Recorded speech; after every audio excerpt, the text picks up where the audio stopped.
Vamos lá, todos comigo? Então, eu tenho aqui a Haggadah que eu mandei. Eu vou ler daqui. Quem quiser acompanhar, quem quiser com a sua própria Haggadah, fica à vontade.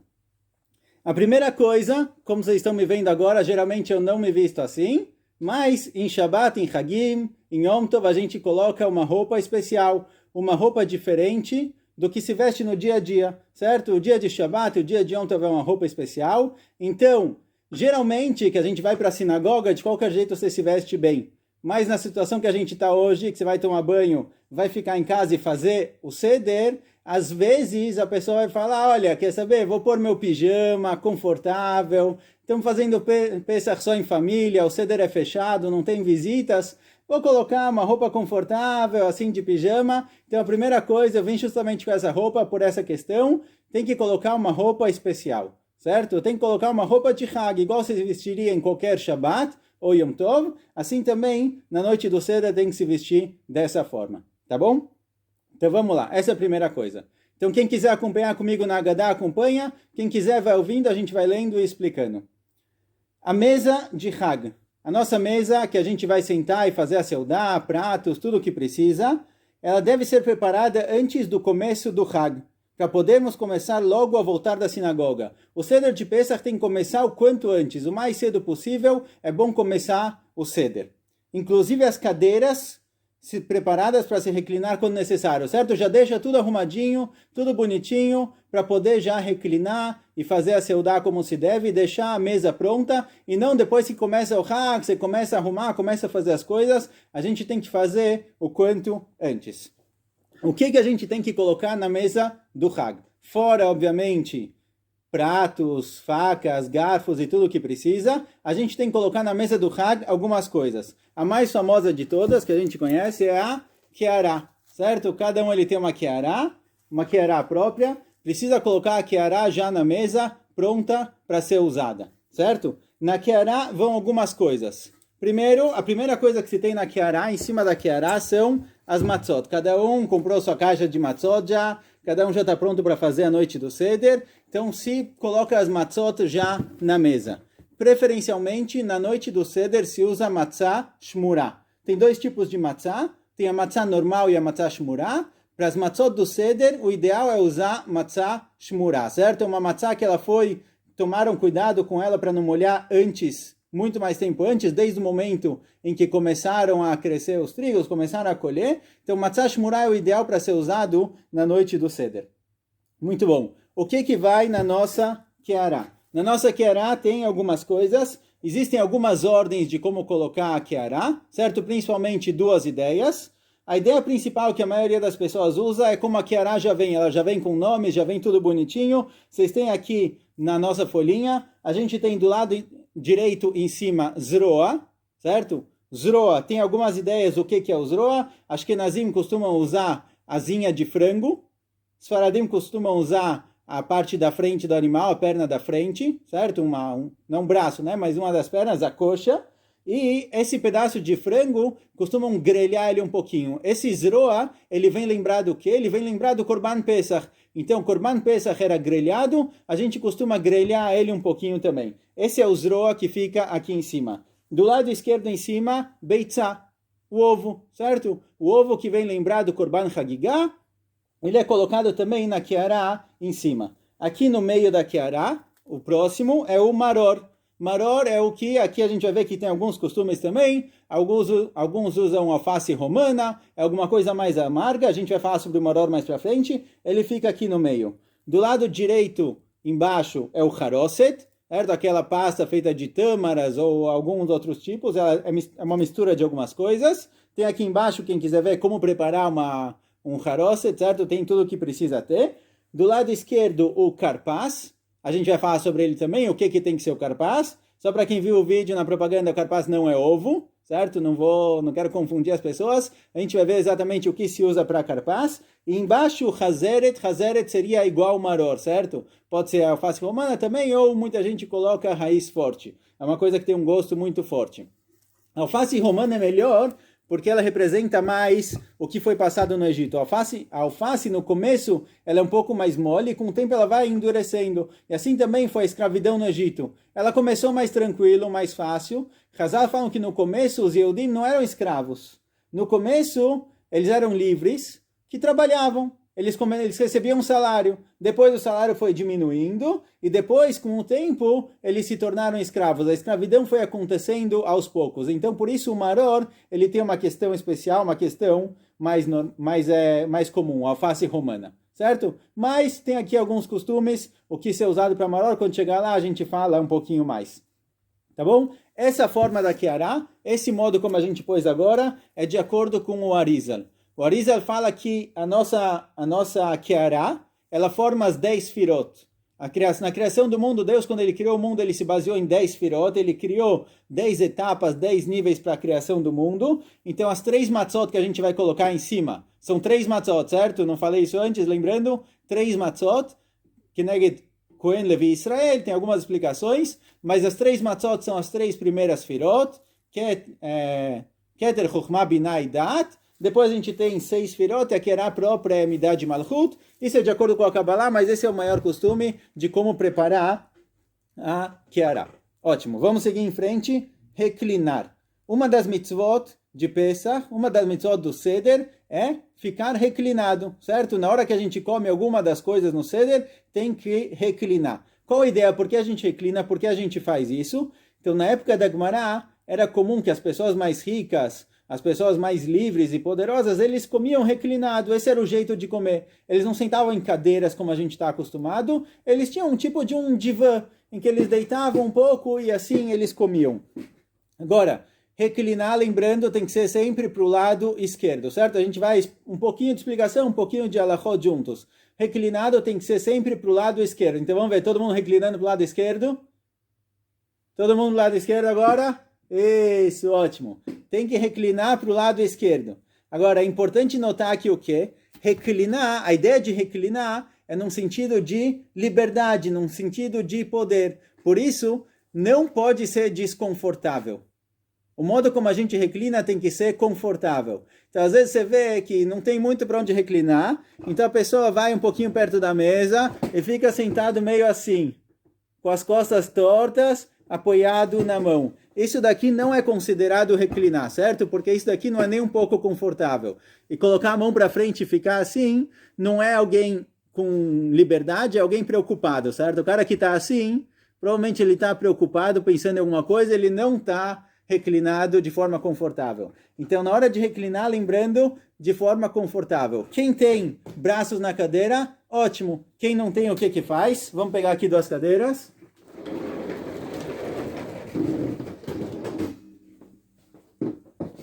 Quem não tem braço, a opção é simples, certo?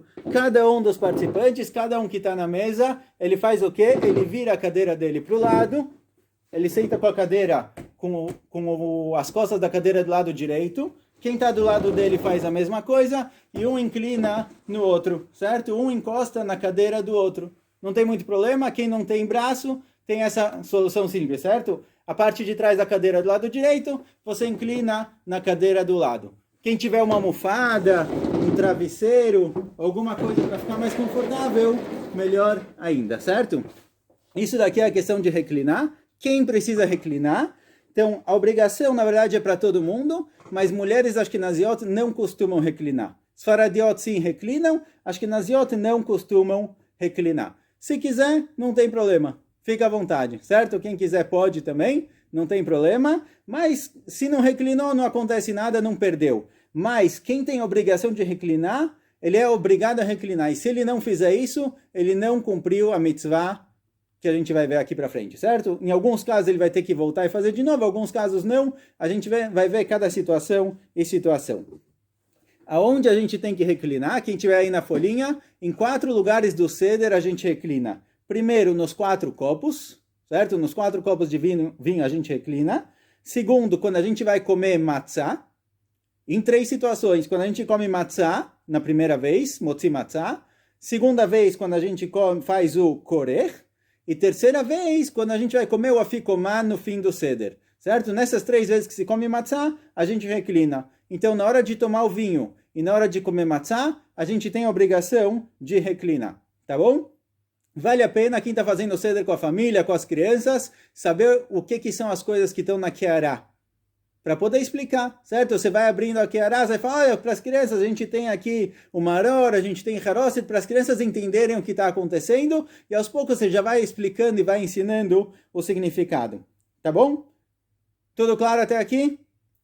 O que acontece se a pessoa não reclinou? Vou falar agora de forma geral, depois a gente vai falar em cada situação e situação o que acontece. Alguém que não reclinou nos 4 copos, alguém que não reclinou na hora de beber o vinho, Sfaradim voltam a beber o vinho de novo. Reclinado dessa vez, espero, certo? Não precisa fazer brachá de novo, mas Sfaradim voltam a reclinar e bebem mais um copo de vinho. Quem? Esses são os Sfaradim. Ashkenazim, já que Ashkenazim costumam fazer brachá para todos os copos, se a pessoa for reclinar e beber de novo o copo, meio que ele está acrescentando aqui nos copos, fazendo um copo a mais. Por isso, Ashkenazim costumam voltar a reclinar somente no segundo copo, certo? Já que no segundo copo, logo depois vai ter a seudá, que as pessoas vão beber vinho, você vai beber durante a seudá de qualquer jeito. Então isso que você está pegando mais um copo de vinho, não é que você está acrescentando e fazendo 5 copos, é simplesmente mais um copo da seudá, então aqui não tem problema de beber de novo. Por isso, Ashkenazim que não reclinaram, só vão voltar a beber vinho de novo no segundo copo, certo? Sem fazer brachá, mas eles vão ter que beber esse copo de novo. Esse é o costume. Ashkenazim, Sfaradim voltam em todos os copos, Ashkenazim somente no segundo copo. Certo? Por quê? Porque não precisa fazer de novo? Porque existe uma ideia nos poskim, nos Rishonim, o Raviá, que ele fala o seguinte, olha, como a gente falou antes, essa ideia de reclinar era na época da Gemara. Hoje em dia não é um costume.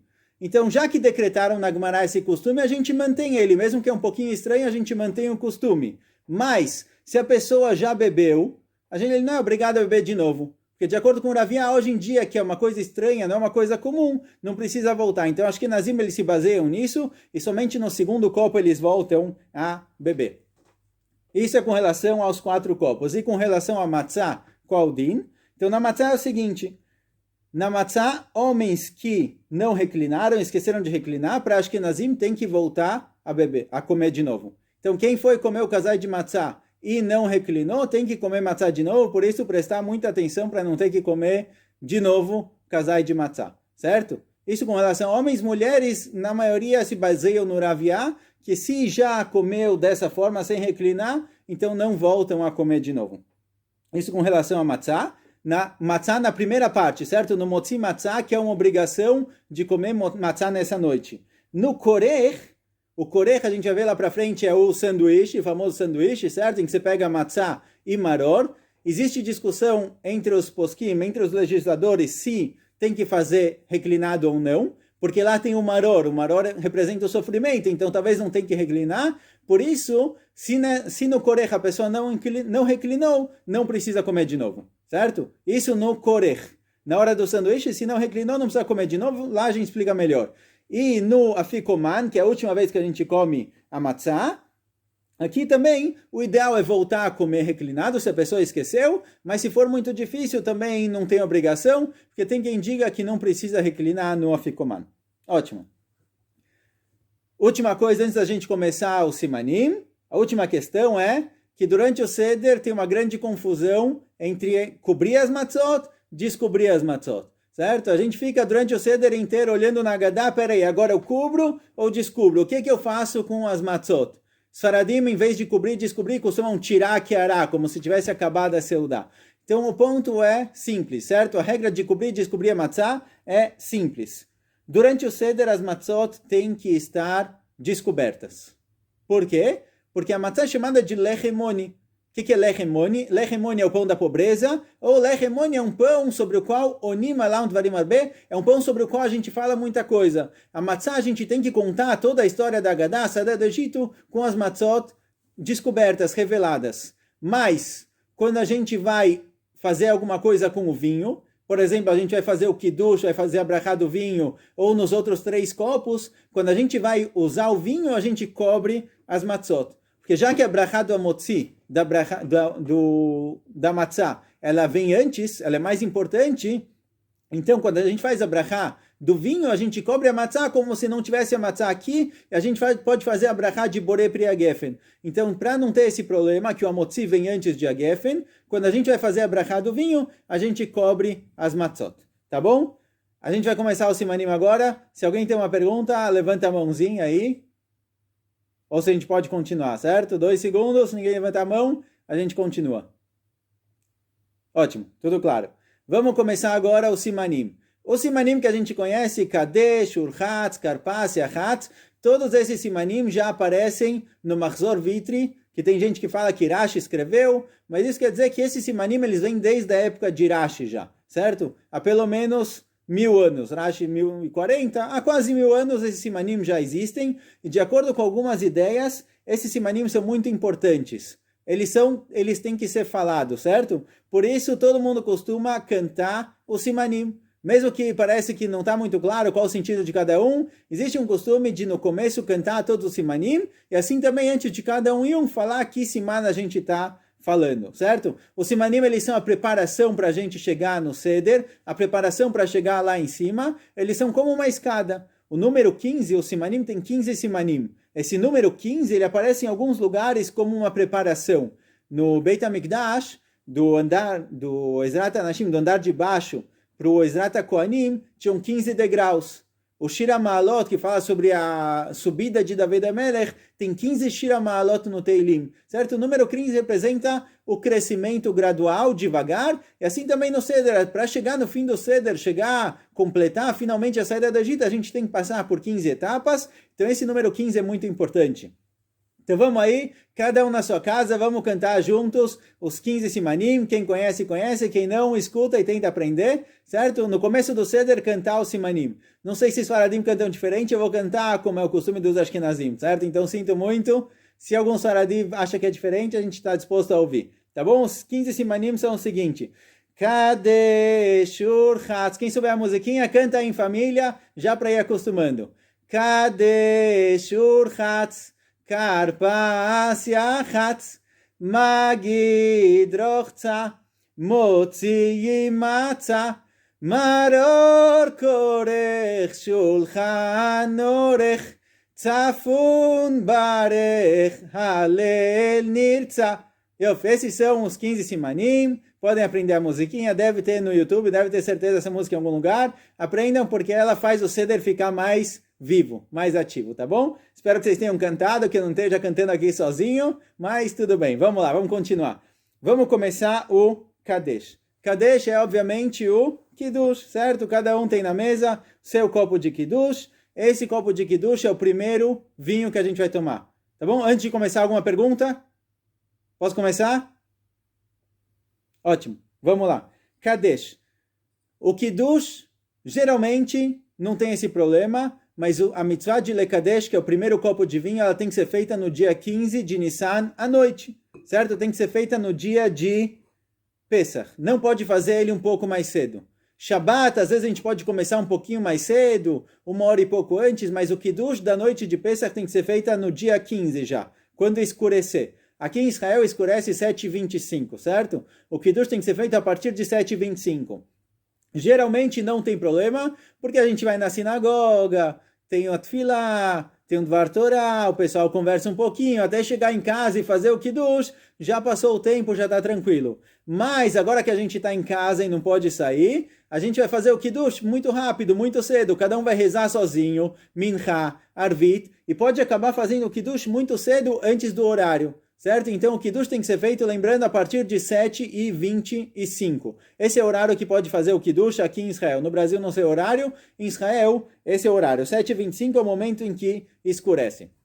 Então o Kiddush é a primeira mitzvah do Leila Seder. Tá bom? Todos prontos? Cada um tem o seu copo de Kiddush. Esse é o primeiro copo de vinho que a gente vai tomar. Então é bom que cada pessoa tenha um copo de vinho. Cada participante que está no Seder, ele tem que ter o seu copo para ele poder beber. Tá bom? Vocês têm aqui na nossa Haggadah a brachá de Borei Pri Hagefen, a brachá do Kiddush e no fim a brachá de Shehecheyanu. São 3 brachot que se fazem nessa noite. Mulheres geralmente já fizeram Shehecheyanu quando acendem as velas, então elas não vão fazer Shehecheyanu agora, mas pode responder amém para a brachá de quem está fazendo o Kiddush. No caso em que uma mulher é que está fazendo o seder, alguma mulher que está sozinha ou só em mulheres, que ela vai fazer o kiddush, ela pula a brachá de shechianu se ela já fez para as velas essa brachá, para não fazer duas vezes, certo? Muito bom? Esse é o kadesh. Agora, o que tem que tomar? O que a gente precisa beber nesse copo de vinho? Basicamente vinho, certo? A mitzvah do kiddush, a mitzvah dos 4 copos é com vinho. Por que justamente vinho? Então, tem uma explicação interessante que diz o seguinte: a gente toma 4 copos por quê? Porque quando Bnei Israel saíram do Egito, tem 4 linguagens de Geulah. A saída do Egito aparece em 4 linguagens. Veotzeti, veitzalti, vegalti, tem 4 linguagens. Cada uma delas representa que a saída do Egito foi ficando cada vez mais forte, cada vez mais longe. Geralmente, qualquer tipo de comida, quanto mais você come, mais enjoado você fica. Certo? No começo você senta para comer, você põe o prato na sua frente, seja qualquer comida, seja um chocolate, qualquer coisa, no começo você quer muito comer. Você come um pedaço, 2, 3, você vai começando a enjoar. Se é chocolate, você fica, já não quer mais nada doce, você quer alguma coisa salgada. Se é salgado, você quer doce, o gosto vai piorando. O vinho é das únicas coisas que quanto mais você bebe, mais você quer. Mais vontade dá de beber. Certo, Simão? Simão atestou, quanto mais você bebe, mais vontade dá. Então, por isso, o ideal da mitzvah é com vinho. Tem mais gente aí concordando, certo? Cada um com a sua experiência. Tá bom? Então, quanto mais você bebe, mais vontade dá de beber. Por isso, é justamente, o vinho representa a melhor das linguagens de Geulah. Por isso, tem que ser feito justamente com vinho. Quem não gosta de vinho não precisa sofrer e pode fazer com suco de uva.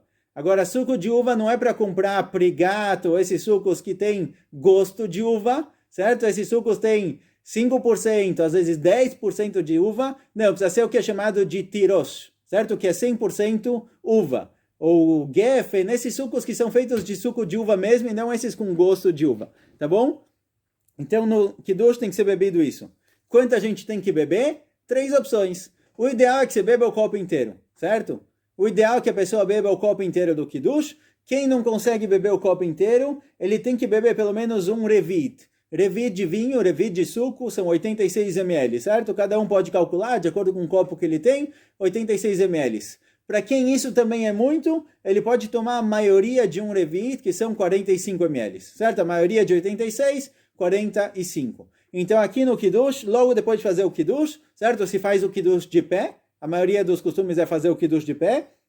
Na hora de fazer o kiddush, todo mundo senta e bebe o suco reclinado. Lembrando, certo? Bem confortável. Deixa eu ver todo mundo aí, para não ficar aqui sozinho. Todo mundo, ó, o Coca já está reclinado, certo? Todo mundo reclinado, aproveitando, bebendo direito, tá bom? Quem esqueceu, voltando, quem esqueceu, Ashkenazim não tem problema, não faz de novo, os Faradim tem que beber de novo. De novo, não vai fazer o kiddush de novo, não vai fazer borei pra geffen, não vai fazer shechianu, vai só beber mais um copo reclinado, tá bom? Então, nesse caso, eu aconselho fazer suco de uva, porque você não comeu a tarde inteira, já foi um copo, 2 copos no terceiro, você não vai continuar o seder.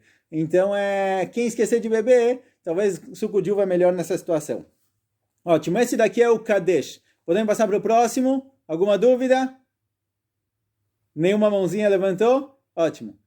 Vamos lá, musiquinha de novo, a gente vai para o Urchatz. Kadesh Urchatz. O que é Urchatz? Netilat Yadayim. A gente vai fazer agora a primeira Netilat Yadayim, que ela é feita sem brachá.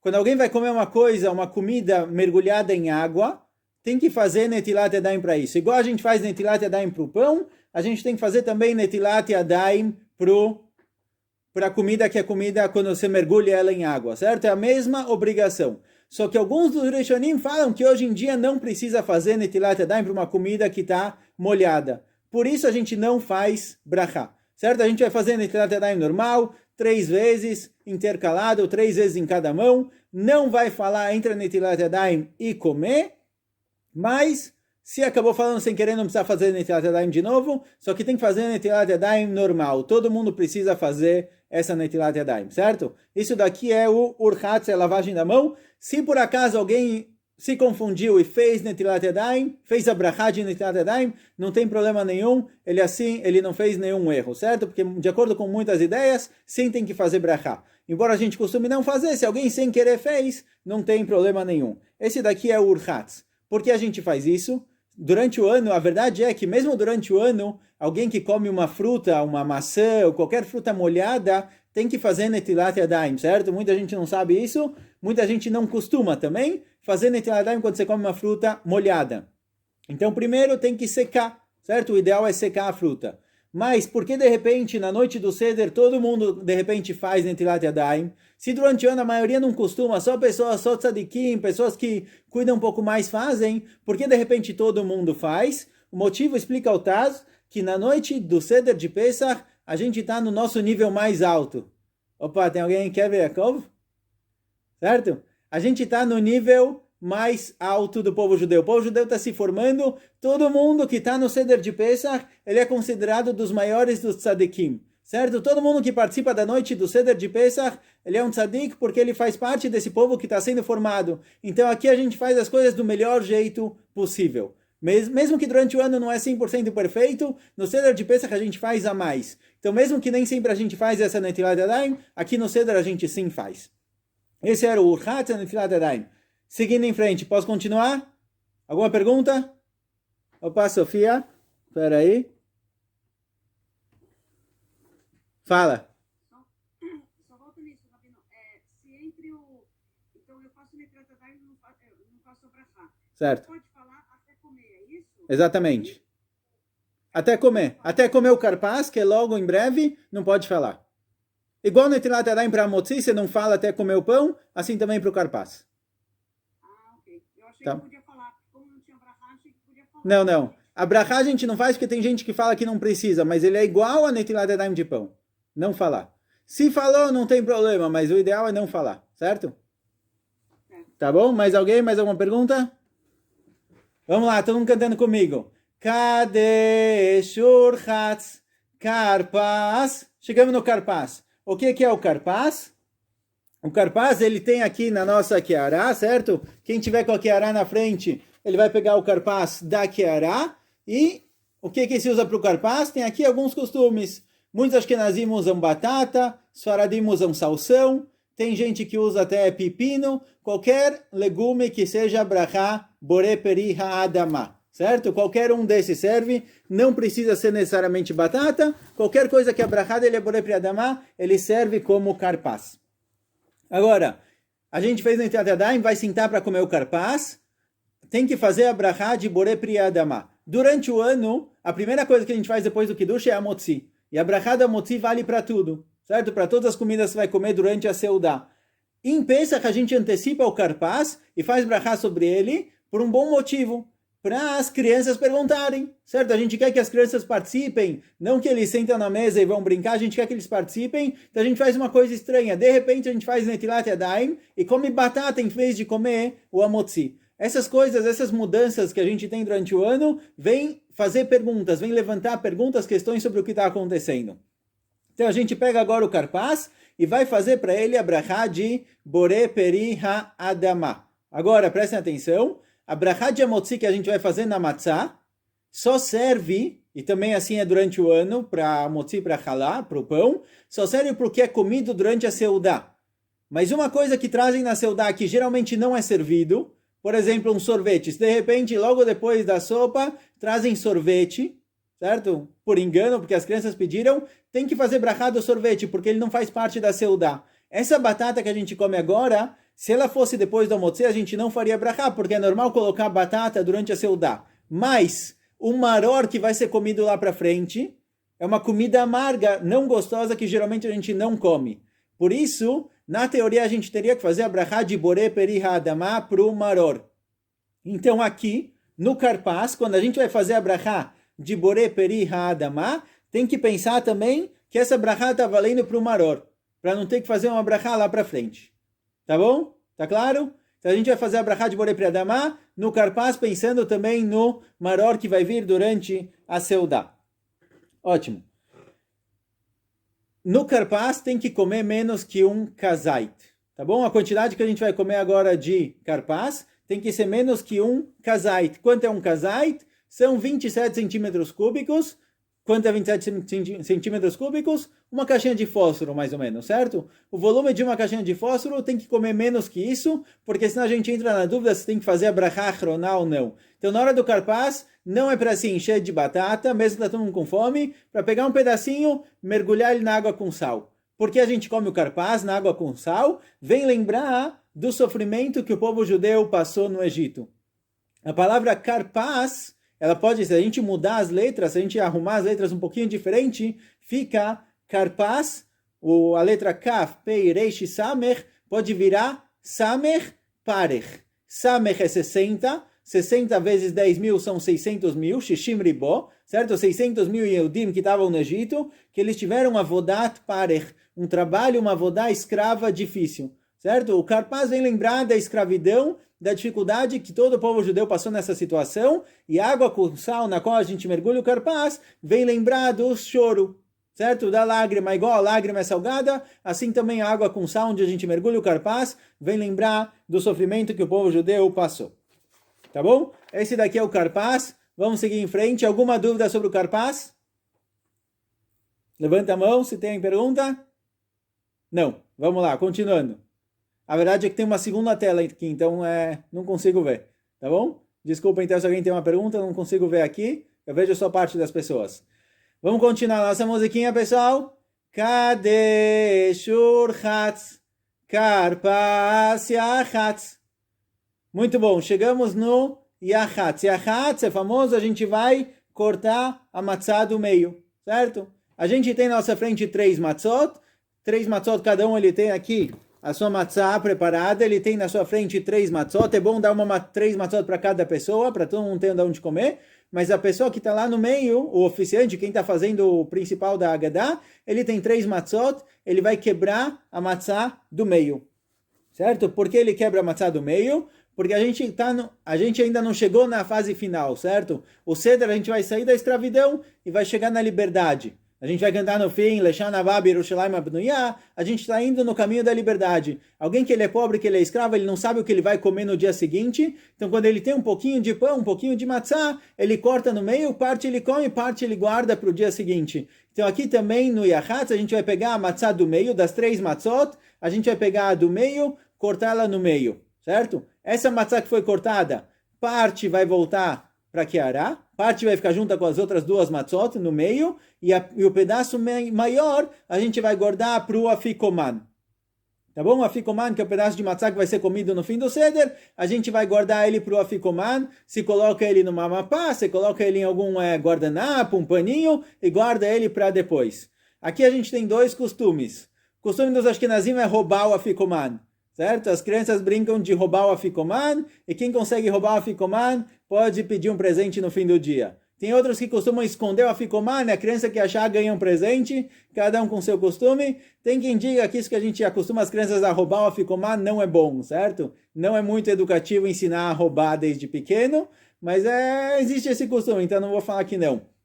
Os faradim, Davi, o que os faradim fazem? Os faradim pegam o afikoman no paninho, coloca no ombro, certo? E cantam Misharotam, Tserorot Besiblotam, Al Shichmam. Eles cantam o passuque que conta sobre a saída do Egito, em que os Yehudim pegaram todas as suas roupas, colocaram num paninho e levaram embora, certo? Eles fizeram uma trouxa, colocaram lá a comida, o paninho, as roupas que eles tinham e levaram isso no ombro. Por isso os muitos faradim costumam colocar num paninho, colocam no ombro e falam esse passuque. Esse passuque aparece em Shmot, Perek, Yud Bet, passuque Lamedalet, certo? Capítulo 12, versículo 34, quem quiser procurar, tem na Haggadah também. Se fala esse passuque e vai passando de um em um, pelo menos o meu sogro é assim, vai passando de um em um e cada um fala, e para cada pessoa que falou esse passuque, que fala, olha, a gente colocou a trouxa e saiu do Egito, perguntam para ele de onde você vem, ele fala do Egito, para onde você vai, eu vou para Eretz Israel. Certo? A saída do Egito não é só uma fuga da escravidão, ela tem uma meta. Geralmente a gente foge de um lugar porque lá não está gostoso, não está legal. Então lá era ruim, eu vou sair, quem sabe em outro lugar é melhor. A saída do Egito, ela teve uma função que era chegar em Eretz Israel, chegar no Beit HaMikdash.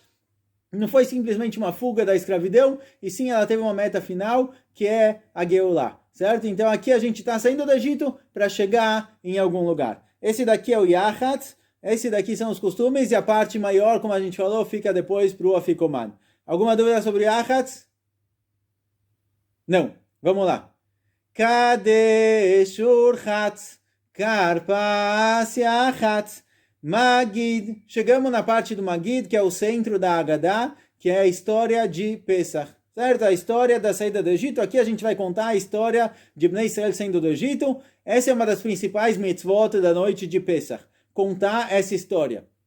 Essa história tem que ser contada para todas as crianças, o Davi, o Ezra, todos eles têm que ouvir sobre a saída do Egito. Tá bom, Davi? Cobra de seus pais. Tem que contar a história. Tá bom? Contar a historinha. Aqui a gente tem uma Haggadah escrita, a gente vai ler o que está escrito na Haggadah, mas aqui tem que usar imaginação, criatividade. Quanto mais criativo for, quanto mais é divertido para as crianças, mais a gente vai dar significado para essa noite, certo? Então aqui o ponto é realmente contar a história de Pesach, certo? Contar a história da saída do Egito. E essa é a mitzvah da noite, então quando a gente vai começar um Magid, tem na cabeça que a gente está cumprindo essa mitzvah. O ano inteiro a gente tem uma mitzvah de lembrar a saída do Egito, cada um para si só lembrar que a gente saiu de lá, de manhã e de noite, a gente faz isso no Kriyat Shema. Na noite de Pesach tem uma mitzvah especial de contar a saída do Egito, de contar tudo o que aconteceu. Esse daqui é o Magid. Então, para cumprir a mitzvah de Magid, a gente tem que ler a Haggadah, tá bom? A Haggadah que cada um tem na sua frente, cada um tem que ler. Embora alguém vai ler alto, vai ler a maior parte, ou vai dividir em família, cada pessoa em particular ele deve ler a própria Haggadah dele. Mesmo que em silêncio, só acompanhando baixinho, o ideal é que cada um ele leia a própria Haggadah.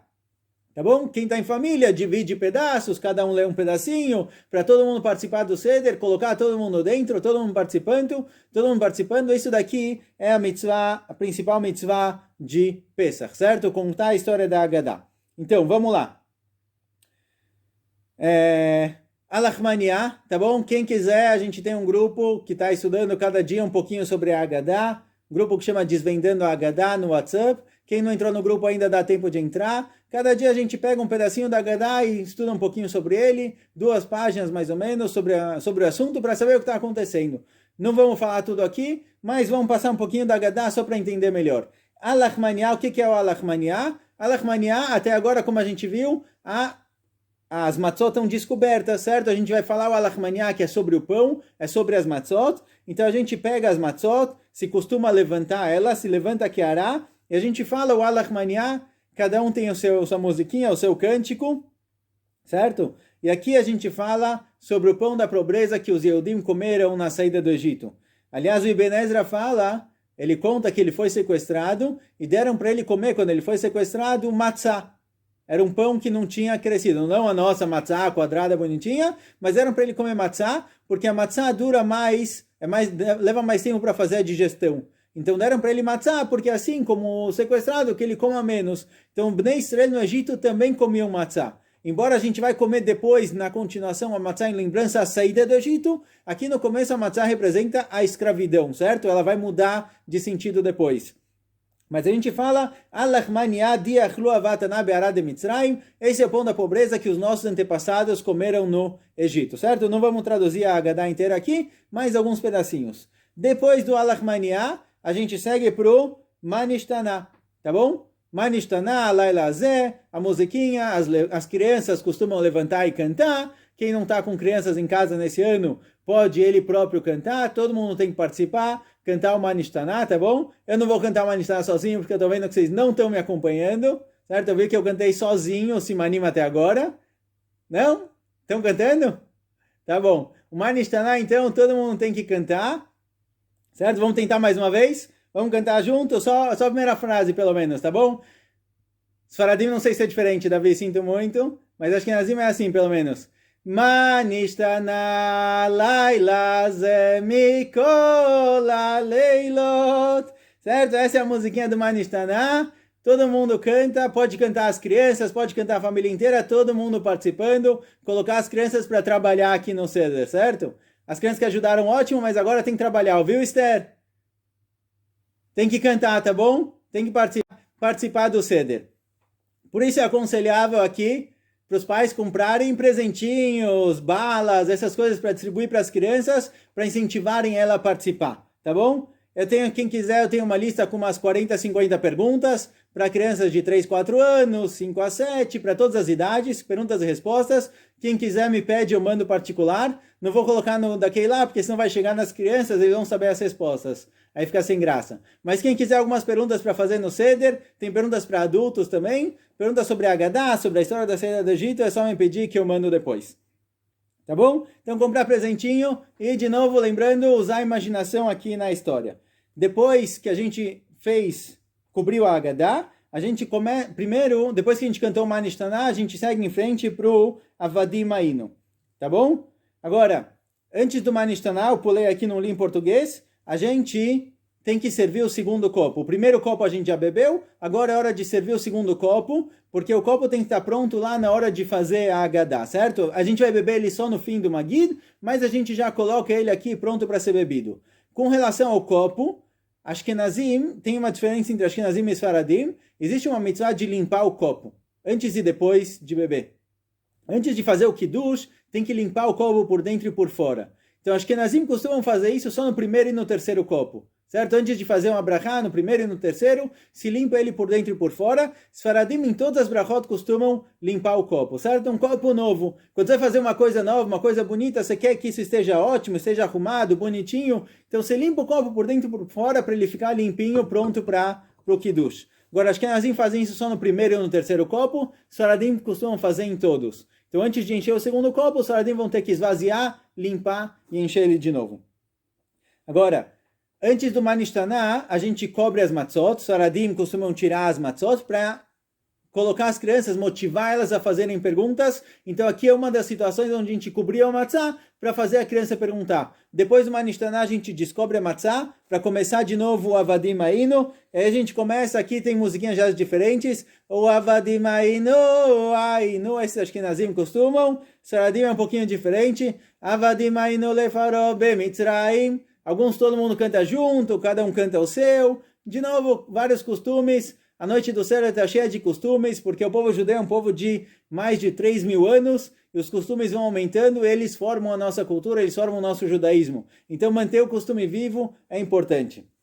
A gente canta o Avadim Ainu sobre os judeus que foram escravos no Egito, e aqui de novo vale usar a imaginação, como representar para as crianças o Avadim Ainu, o que é isso, como é. Ano passado aqui na Keilah, quem estava, a gente usou uma fantasia em que alguém entra no meio do Seder fingindo que ele era escravo. Fantasia muito simples de fazer. Você pega uma mapá, uma toalha descartável, faz um buraco no meio, coloca no corpo, pega uma corda, alguma coisa, amarra em volta, pronto, você tem uma túnica, certo? Não custa quase nada. Você tem uma túnica, a pessoa entra na história, de repente alguém entra no Seder, certo? Durante a Haggadah alguém pode sair, voltar fantasiado, as crianças vão achar engraçado, vão perguntar o que está acontecendo. Dá para preparar um diálogo, certo? Tem dois pais, pergunta, por que você está assim? De onde você veio? O que aconteceu lá? Contar um pouquinho da história. Embora a gente vai ler a Haggadah que conta a história, é bom também fazer algumas coisinhas que você sabe que as crianças vão se interessar mais, ficar um pouquinho mais interessadas e achar mais divertido. Avadim Ainu, depois a gente tem aqui a historinha Maseh Berav Eliezer Berav Yoshua, certo? A historinha com os 5 Chachamim que estavam em Bnei Brak. Não vamos entrar na explicação por quê, qual o sentido disso aqui, mas aqui também é uma historinha que dá para fazer um diálogo, dá para fazer um teatrinho, pede para as crianças fazerem essa conversa entre os rabanim e os alunos, também dá para fazer, tá bom? Coloca aí, Richard, vocês podem colocar o Dani e a Michelle para trabalhar, tem que participar, tá bom? As crianças têm que fazer parte também, eles têm que ajudar. Muito bom. Agora, continuando, a gente vai falar sobre os 4 filhos agora. Nesses 4 filhos, para um dos filhos a gente vai responder Ein maftirim achar Pesach afikoman. Quem tiver aí na nossa Haggadah, para o filho Chacham, a gente vai responder para ele Ein maftirim achar Pesach afikoman. Quando a gente fala Ein maftirim achar Pesach afikoman, se costuma mostrar as matzot, certo? Essas matzot que a gente guardou, que a gente guarda em lembrança a saída do Egito, esse daqui é o afikoman que a gente vai vir a comer depois. Tá bom? De novo, tem aqui os 4 filhos, cada um faz uma pergunta, dá para dividir isso entre todo mundo. O importante é que todo mundo participe, certo? É muito chato quando só uma pessoa senta lá na frente e ele fala a Haggadah inteira para todo mundo e todo mundo tem que só ouvir. Ouvir é muito chato, é legal às vezes participar também. Então, dividir um pedacinho para cada um da Haggadah.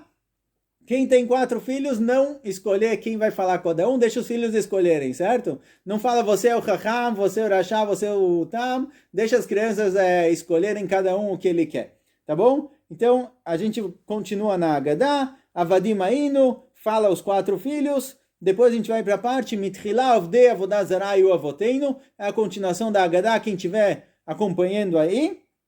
E depois do Baruch Shomer Avtachato LeIsrael, tem uma parte que fala Vehi She'amda, tá bom? O Vehi She'amda também se costuma cantar. No Vehi She'amda a gente está falando sobre a promessa de Akadosh Baruch Hu que ele fez para Bnei Israel, que vai tirar eles do Egito, e que isso salvou a gente de lá e também de todas as outras dificuldades, todas as outras galuyot e outros reinos que tentaram conquistar a gente, que a Kadosh Baruch Hu salvou. Nesse momento muitos costumam levantar o copo de vinho. Então, já que a gente está pegando o copo de vinho na mão, precisa cobrir a matzá, certo? É sempre esse jogo. Você pega o vinho, você cobre a matzá. Você põe o vinho na mesa, você descobre a matzá. E aqui também cantam Vehi She'amda. Quem quiser cantar com o Nigun do Shwek também está convidado, certo? Cada um canta o Vehi She'amda como ele está acostumado. Muito bom. Depois do Vehi She'amda a gente coloca o copo e segue em frente para os psukim. Esses psukim é a parte mais complicada da Haggadah, digamos assim, tanto pela linguagem quanto pelo sentido, o que esses psukim querem dizer, por que eles estão aqui. O motivo que eles estão aqui na Haggadah, aparentemente, é porque eles eram muito conhecidos. Uma das mitzvot da Torá é que a pessoa que tem um pomar, tem uma plantação, ele traz as primícias para o Beit HaMikdash, conhecidas como Bikurim. Toda pessoa que trazia Bikurim para o Beit HaMikdash, ele chegava no Beit HaMikdash e falava esses psukim que a gente vai falar aqui. Então, imagine um Yehudi que ele nasceu em Eretz Israel, os avós dele saíram do Egito, as primeiras gerações, não tinha o Beit HaMikdash ainda, mas ele estava lá por dentro, sabia o que estava acontecendo, ele chegava com os Bikurim, com as primícias no Beit HaMikdash, e ele falava esses psukim que a gente vai falar agora. Esses psukim falam sobre a saída do Egito e a chegada em Eretz Israel e a construção do Beit HaMikdash. De novo, porque a saída do Egito começou lá atrás, mas ela tem uma meta final que é chegar na construção do Beit HaMikdash. Então a gente vai falar esses psukim com explicações curtinhas sobre o significado deles, certo? Não vamos traduzir tudo aqui, mas vocês podem ver esses psukim, vão ler talvez alguns só para saber o que está acontecendo. Agora, antes de começar o psukim, uma pequena pausa. Alguém tem alguma dúvida? Uma guida mais comprida, então se surgiu alguma dúvida aí no meio, alguém, alguma coisa? Não? Ótimo. Se não tem dúvidas, Davi? Dúvida, Davi? Opa. Quer cantar pra gente o Vehi She'amda? Não, é que o microfone está desativado, por isso que ninguém cantou. Ah, tá bom. Não, mas tem pessoas que estão com vídeo, dá pra ver se está cantando ou não. Ah, tá bom. Não foi só pelo som. Tá bom? Certo. Ótimo. Então é um pouquinho comprido. A gente chegou agora nos psukim. E esse é o meio do Magida, então a gente fez uma pequena pausa só para ver se tem perguntas. Vamos continuar em frente então. Esses psukim, como a gente falou, eles contam sobre a história, a saída do Egito. Tá bom? Aqui também, é importante que cada um próprio leia na sua Haggadah. Alguém pode ler mais alto e traduzindo e explicando, mas é importante que cada um leia isso daqui na sua Haggadah. Então essa história, qual é a história que aparece nesse psukim? Vamos começar só o comecinho.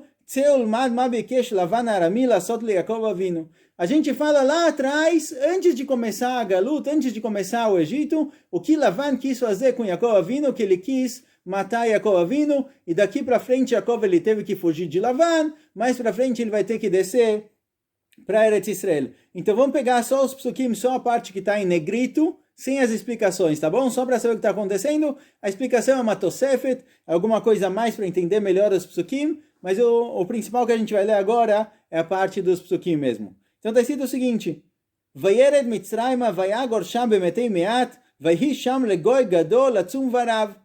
Yaakov Avinu, ele desceu para o Egito quando eram poucas pessoas, metei meat era pouca gente, e lá ele se tornou um povo muito grande, muito forte, certo? O povo judeu começou a se aumentar e crescer, tinham muitos Eudim, até que o ponto que chegaram os egípcios e falaram: olha, chega, a gente não aguenta mais esses Eudim, é muita gente.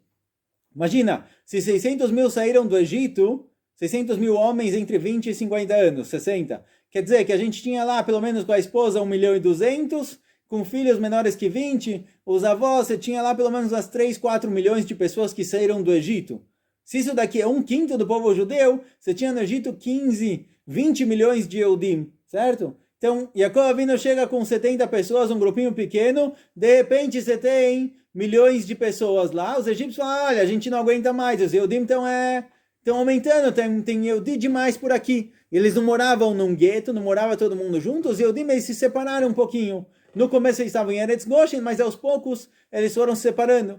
Aliás, o nome de Pesach, por que a gente chama Pesach de Pesach? Porque Hashem Passach al Batei Bnei Israel. A Kadosh Baruch Hu ali pulou, muito bom, certo?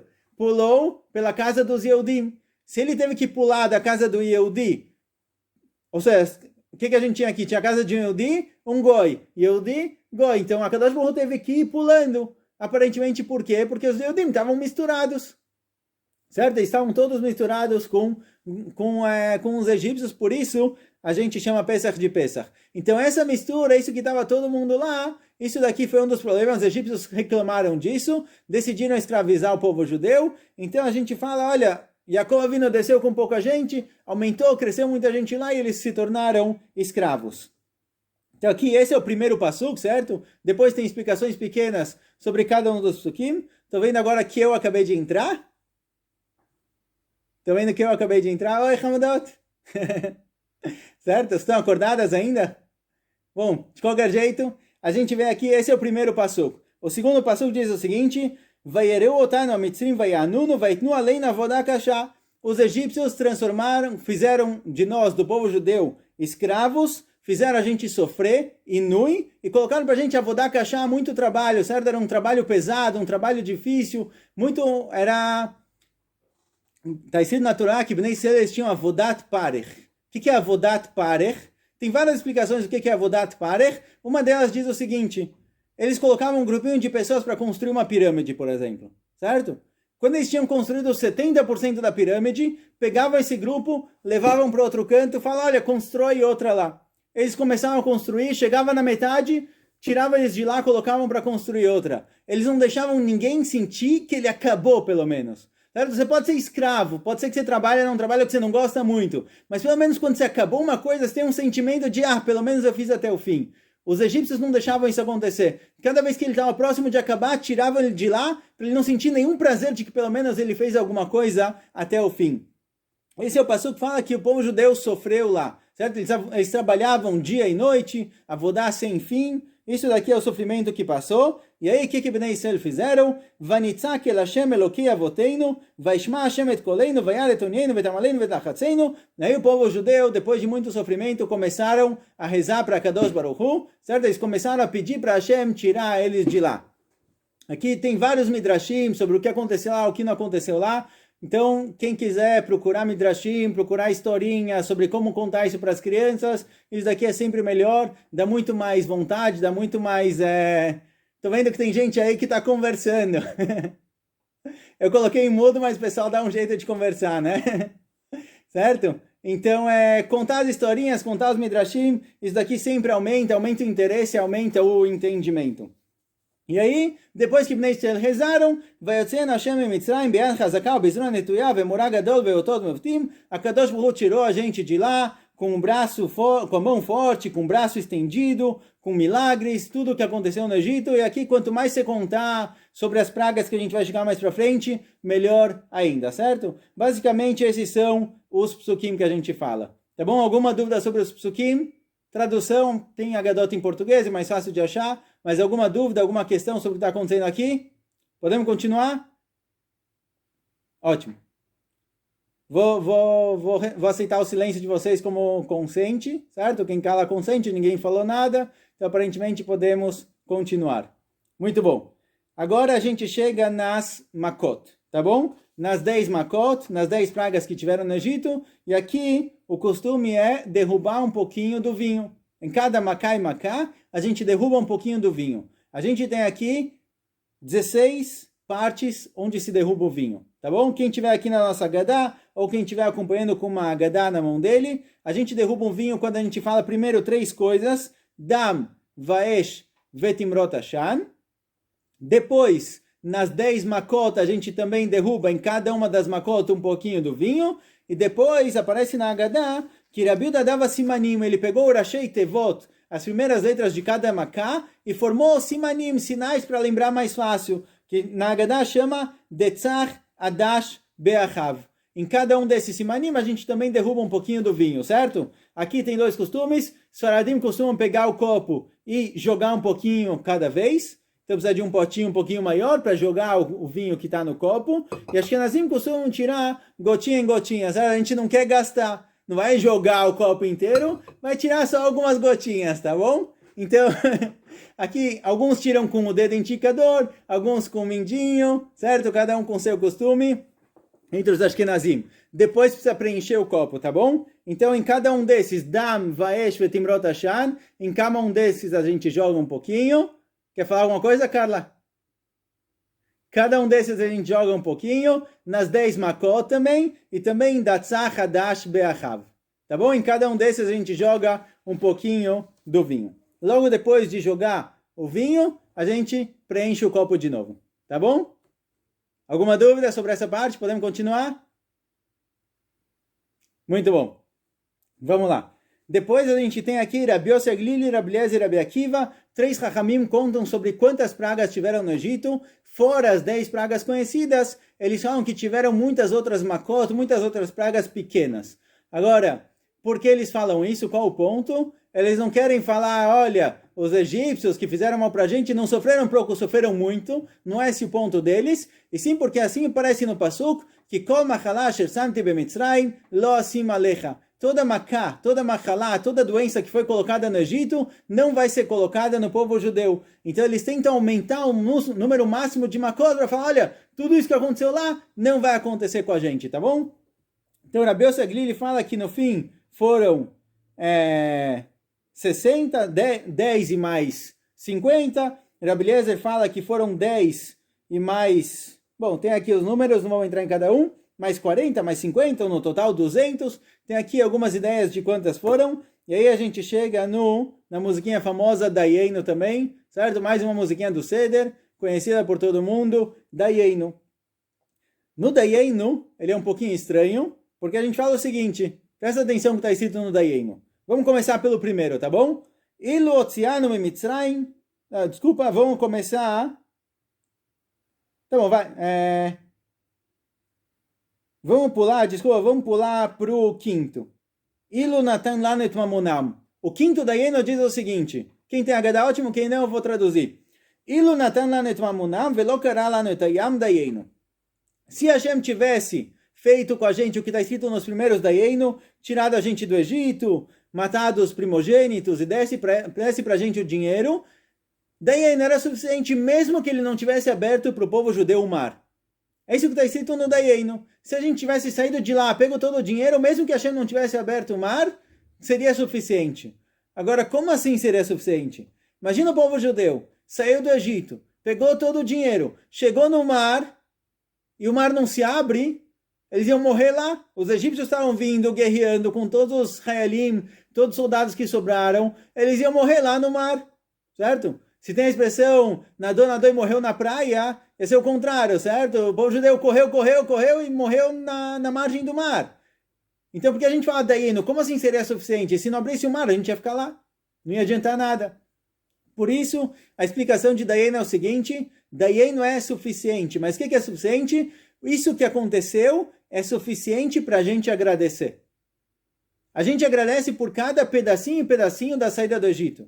Por ter saído, por ter pego o dinheiro, por abrir o mar, cada uma das coisas que aconteceu lá é suficiente para agradecer. Pode ser que não chegou até o fim, pode ser que tinha mais coisa ainda que vai acontecer, mas cada uma dessas Dayenu, tá bom? Então cada um ele canta aqui a sua musiquinha. Vamos tentar mais uma vez cantar de novo? Sim? Vamos lá, do comecinho. Ilu otzianu mimitzrayim velo asabaem shvatim Dayenu. O Dayenu tem costumes diferentes. Quem está tranquilo, não tem pressa, canta o Dayenu cada vez. Quem tem um pouco mais de pressa, canta a cada 2. Ou a cada 3, cada um decide a cada quantos cantar, tá bom? Porque senão fica Dayenu, não tem fim também, certo? Então cada um de acordo com as crianças, elas têm que participar, têm que ver, entender o que está acontecendo. Então, se ficar pesado demais, for longo demais, as crianças vão dormir, vão perder. Por isso, prestar atenção quanto cantar do Dayenu. Tá bom? E esse, no fim do Dayenu, a gente chega na terceira parte da Haggadah, que é Rabban Gamliel Aya Omer. Tá bom? Terceira parte da Haggadah, Rabban Gamliel Aya Omer. Desculpa, a quarta parte, tá bom? Quem estava no nosso grupo, essa é a quarta parte da Haggadah, Rabban Gamliel Aya Omer. A gente teve... vou só resumir um pouco o que a gente viu no grupo sobre a Haggadah, que a Haggadah é formada de 4 partes. O começo da Haggadah do Avadim Hayinu é a primeira parte da Haggadah que fala sobre a escravidão física do povo judeu. A segunda parte começa no Mitchila Ovdei Avodah Zarah Avoteinu, que fala que o povo judeu era um povo idólatra. Era um povo que não seguia a Kadosh Baruch Hu, não exatamente o povo judeu, mas Terach, o pai de Avraham Avinu. Isso daqui representa o quanto a gente estava distante de um ponto de vista espiritual, não só físico, quanto espiritual. Depois a gente segue para os Psukim, é a terceira parte da Haggadah, na qual a gente vai estudar a saída do Egito de forma mais intelectual. A gente vai pegar Psukim, ver Drashot, explicação, fazer contas. A quarta parte da Haggadah que a gente chega agora, de Rabban Gamliel, em que a gente vai viver a saída do Egito. A gente vai colocar coisas práticas, a gente vai mexer, vai apontar as coisas que estão acontecendo aqui. Tá bom? Essa é a quarta parte da Haggadah, a parte de Rabban Gamliel. Antes de continuar, alguma pergunta? Não? Ótimo. Continuando. Rabban Gamliel fala, isso aqui todo mundo conhece, Rabban Gamliel diz o seguinte, Kol shelo amar shlosha dvarim elu bapesach, lo yatzah yedei chovato. Quem não falou essas 3 coisas em Pesach, ele não cumpriu a mitzvah. E aqui costumam todo mundo falar junto, Pesach, Matzah, Umaror. Essas 3 coisas são o básico da Haggadah. A gente falou antes, tem que falar a Haggadah inteira, certo? Cada um ele tem que contar a Haggadah ele mesmo, ler tudo. Mas esses 3 pontos, Pesach, Matzah e Maror, eles são os principais da Haggadah. Agora, costuma-se que no momento em que a gente vai falar Pesach, Matzah e Maror, a gente aponta essas coisas na Haggadah. Fora o Pesach, tá bom? Na Haggadah não, desculpa, na Keará. Na nossa Keará, o Zroa, que fica aqui em cima do lado direito, não sei como fica no vídeo aí, mas eu estou em cima do lado direito na Keará, a gente faz o Zroa, ele é em lembrança ao Korban Pesach. Quando a gente fala a palavra Pesach, não é para levantar o Zroa e não é para apontar ele. Por quê? Porque a gente apontar para o Zroa e falar Pesach, é como se a gente estivesse santificando esse pedacinho de carne para ser Korban Pesach. Isso daqui é impossível hoje em dia que a gente não tem Korbanot. Por isso, ao falar Pesach, não se aponta o Zroa. Mas, quando a gente fala Matzah, se costuma apontar as matzot que estão na frente da pessoa. E quando fala Maror, se costuma apontar para o Maror ou até mesmo levantar a Haggadah, a Keará. Tá bom? Pesach, Matzah, Maror. E aí a própria Haggadah explica qual o significado de cada um deles. Pesach, lembrando que a Kadosh Baruch Hu pulou a casa de Bnei Israel, certo? Agora tem uma explicação bonita que eu ouvi uma vez. Presta atenção. O que significa que Deus pulou a casa dos Yehudim? Geralmente, a gente entende dessa forma. Deus, ele entrou na casa dos egípcios, matou o primogênito. A casa do lado, número 13, era Yehudi, ele pulou para o 15, certo? Ele foi pulando as casas dos Yehudim. Só que tem um problema. Aparece eu tenho uma caneta aqui, mas não pode a caneta no Seder, tá bom? Certo? A caneta não... Por acaso estava aqui. Está escrito no Passuk que a Kadosh Baruch Hu não foi ele próprio que matou os primogênitos. Está escrito que ele não deixou o Mashchit, aquele que estava destruindo e matando os primogênitos, entrar na casa dos Yehudim. Ou seja, quem entrou para matar o primogênito não foi Hashem, foi um anjo. Malach HaMavet foi o Mashchit, aquele que estava destruindo todo mundo. Então a pergunta é, quando a Kadosh Baruch Hu pulou a casa dos Yehudim, o que significa? Se ele pulou de um egípcio para o outro, não faz sentido, porque quem entrou na casa do egípcio para matar o primogênito foi o Mashchit, foi o destruidor. Então o que significa que Hashem pulou de uma casa para outra? Então se a gente prestar atenção em pular, quando você fala eu estou pulando de um canto para o outro, o que significa isso? Quando você vai pular de uma pedra para outra, por exemplo, aonde você pisa na pedra. A parte do meio, você passa por cima disso, mas onde você pisa na pedra em si. Quando está escrito que Hashem pulou a casa dos Yehudim, significa que o Mashrit ia destruir todo mundo. Mas Hashem, ele entrou na casa de cada Yehudi, e por isso o Mashrit não pôde entrar. Ou seja, quando ele pulou a casa dos Yehudim, significa ele entrou na casa de cada Yehudi. É como se fosse, ele foi pulando de casa em casa, entrando na casa dos Yehudim, ele colocou lá dentro a Shekhinah e protegeu o povo judeu. Certo? Isso daqui significa Pesach. Que a Kadosh Baruch Hu Passach al Batei Bnei Israel, ele colocou a Shekhinah na nossa casa, e assim também na noite de Pesach, é chamado de Leil Shmurim, é a noite de proteção, em que a Kadosh Baruch Hu protege o povo judeu. Tá bom? Esse é o Pesach. Matzah, por que a gente come matzah? Então aqui na Haggadah, presta atenção, no começo a gente falou por que a gente come matzah, porque é isso que os Yehudim comiam no Egito, esse era o pão da escravidão. Agora a matzah já passou para a liberdade. A gente falou Avadim Ainu, a gente falou Mitchilav de Avodazrai Avoteinu, mas aí a gente falou as Makot, falou a libertação do Egito. Agora a matzah mudou de sentido. Antes era escravidão, a matzah virou o pão da liberdade, certo? Quando eles saíram de lá, não deu tempo do pão fermentado, do pão crescer, da massa crescer, ficou pronto, tiveram que ir embora rápido e eles comeram matzah. E o maror, porque a gente come? Porque a vida no Egito era uma vida difícil, então a gente ainda lembra disso. Tá bom? E aí, essa é a parte da Haggadah onde a gente fala sobre as três coisas principais, Pesach, Matzah e Maror. Ótimo. Agora vai vir o segundo copo de vinho, por isso a gente vai pegar o copo de vinho, onde começa com Lefichach, Anachnu Chavim Leodot, em que a gente vai agradecer a Hashem pelo que aconteceu. Aqui a gente vai pegar o copo de vinho, e de novo, quando a gente pega o copo de vinho, a gente cobre ou tira as matzot, certo? Então cada um pega o copo de vinho e faz essa brachá. Ashkenazim costumam fazer a brachá de Borei Peragefen para os 4 copos, e Sfaradim só para o primeiro e para o terceiro. Então aqui Ashkenazim vão fazer brachá de Borei Peragefen no fim, Sfaradim não vão fazer porque esse é o segundo copo, faz a brachá de Borei Peragefen e se bebe, lembrando, reclinado, vamos todo mundo treinar aí, reclinado, certo? Para o lado esquerdo, todo mundo reclinando, tá bom? Reclinado. Aqui, nesse copo, se esqueceram, já que é o segundo copo, tanto Ashkenazim quanto os Sfaradim tem que beber de novo. Tem que voltar a beber mais um copo de vinho, certo? Nesse copo, segundo copo, certo?